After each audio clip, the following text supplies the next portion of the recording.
It is to experiment, to have an experimental approach.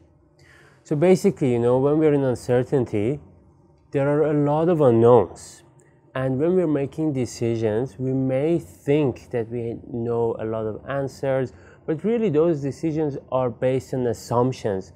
And what we think is our knowledge may not be true. There are so many factors involved, things are moving around. So a lot of those assumptions, a lot of those things that we think is our knowledge are actually hypotheses and need to be validated. So I think the best thing, the number one principle, is first to acknowledge that we may be wrong. Our decisions is based on hypothesis, and whatever that we think is true may not be true.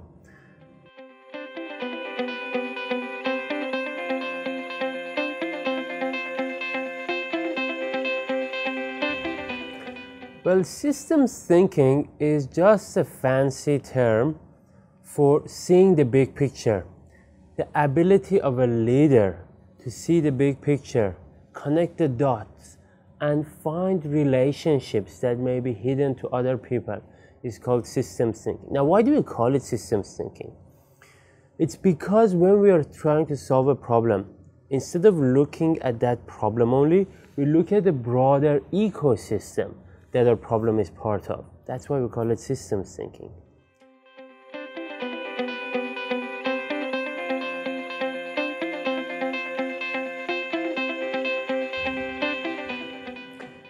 Uncertainty usually affects our emotions.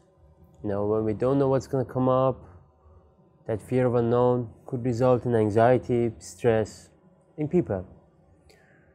Now, a great leader is a leader that can not only control their own anxiety, but also help other people reduce their anxiety or control it or manage it.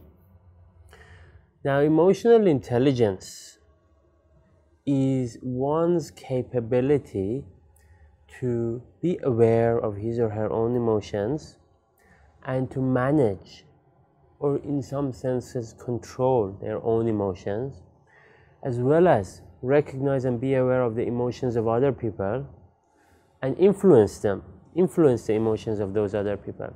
So now it's a super powerful tool. You see great leaders do it all the time.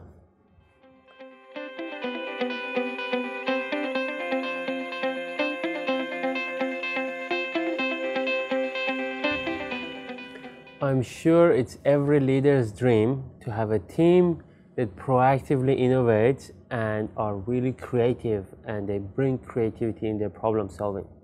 Now, there's lots of literature and ideas out there on how to improve creativity and how to create an environment of innovation.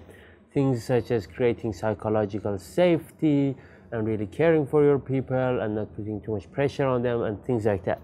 But I'm sure you're all aware of those stuff. There's a lot of content out there. There's a lot of people doing great work on that.